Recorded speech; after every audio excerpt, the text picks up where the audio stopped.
এটা ক্ষতি হৈছে স্মাৰ্ট মিটাৰ প্ৰতিবাদ কৰি আছে আপুনি এতিয়া শক্তিমন্ত্ৰী কি ধৰণৰ ব্যৱস্থা গ্ৰহণ কৰিব চব স্মাৰ্ট মিটাৰৰ বিষয়ে আমাৰ মাননীয় মুখ্যমন্ত্ৰী মহোদয়ে সুন্দৰভাৱে গোটেই কথাটো বিশ্লেষণ কৰিছে আৰু মই চাৰ্জ লোৱা আজি কেইদিনমান হৈছে গোটেই কথাটো আমি ভালকৈ বিশ্লেষণ কৰিম।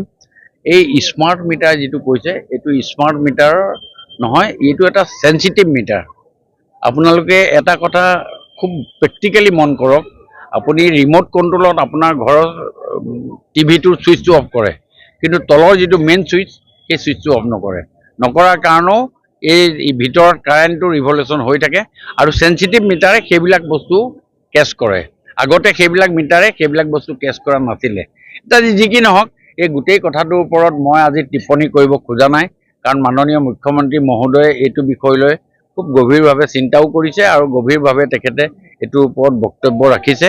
আৰু ইয়াৰ পাছত যেতিয়া গোটেই কথাটো বিশ্লেষণ কৰি ইয়াৰ যেতিয়া এটা সমাধান সূত্ৰ ওলাব, এই সমাধান সূত্ৰ ওলালে মাননীয় মুখ্যমন্ত্ৰী মহোদয়ৰ পৰা আপোনালোকে পাব, বা সেই সময়ত মাননীয় মুখ্যমন্ত্ৰীয়ে দিয়াৰ পাছত আমি তাৰ ওপৰত বক্তব্য ৰাখিবলৈ সক্ষম হ'ম।